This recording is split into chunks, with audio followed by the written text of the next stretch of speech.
शलोम, hallelujah. जय मसीह की सबको, जय मसीह की।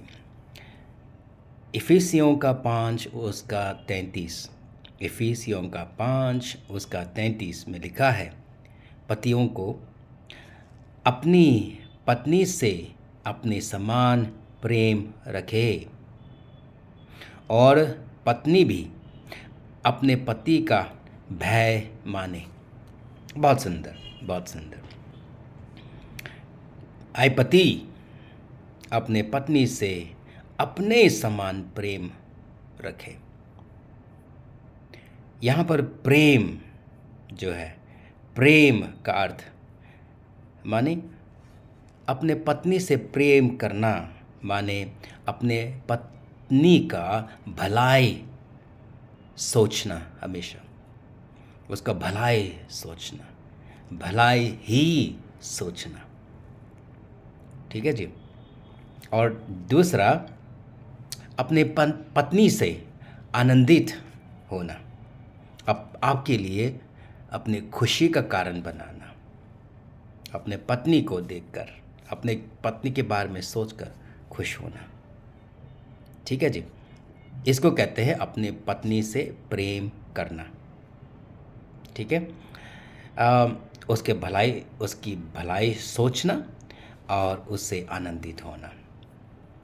पतियों को अपने पत्नियों का भलाई सोचना है और उससे आनंदित होना है। ठीक है। और पत्नियों के लिए ये है कि पत्नी भी अपने पति का भय मानना। बहुत सुंदर। पत्नी को अपने पति का भय मानना चाहिए, डरना चाहिए। आप ये मत कहना मुझसे कि मैं क्यों डरूं, हैं, हम बराबर है। नहीं, मैं उसमें नहीं जाना चाहता फ़िलहाल, इसलिए कि ये परमेश्वर का हुक्म है।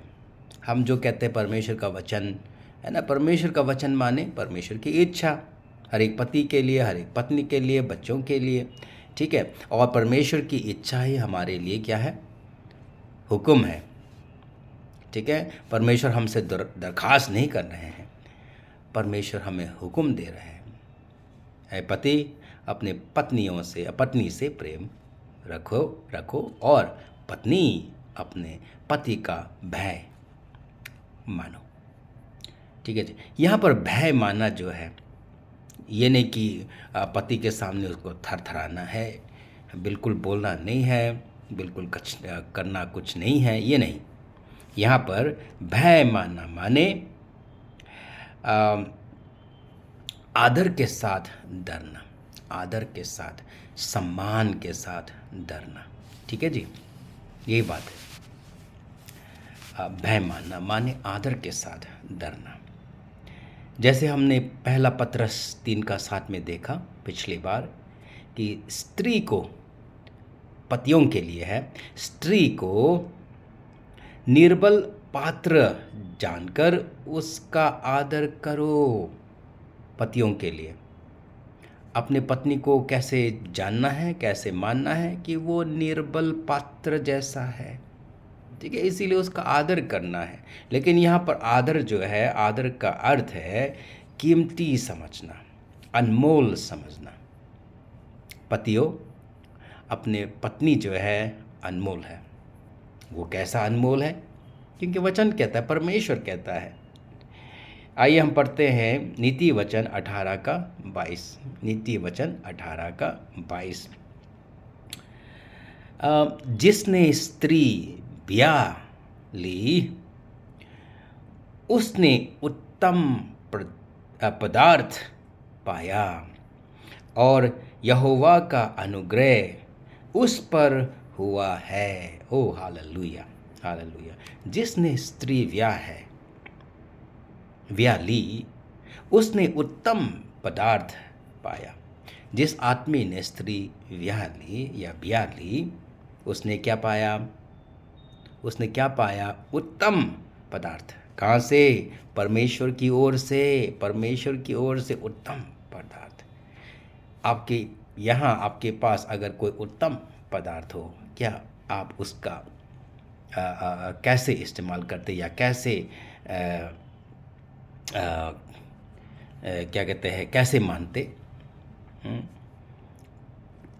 कैसे समझते उस चीज़ को, कीमती समझोगे। ठीक है जी। इसीलिए कहा गया है, या इसीलिए परमेश्वर ने कहा है, अपनी स्त्री, अपने पत्नी को कीमती समझो, अनमोल समझो। ठीक है जी। ये बात है, ये परमेश्वर की इच्छा है। यार आप सोचोगे कि क्या परिवार के बारे में आप ज़्यादा बोलते हो, हैं? पति के बारे में, पत्नी के बारे में, बच्चों के बारे में, ये परिवार में क्यों सीमित है? परिवार के बारे में क्यों इतना बोलना ज़रूरी है? भाई-बहन, मैं उतना बुज़ुर्ग भी नहीं हूँ, और मैंने ये थोड़ा बहुत जो मैंने देखा है समाज में, देखना, और मसीह समाज कोई अलग नहीं है कि मैंने देखा है कि पति पत्नी के बीच में लड़ाई झगड़ा होता है। ठीक है जी। और क्या बोलते हैं, परिवार में अशांति है।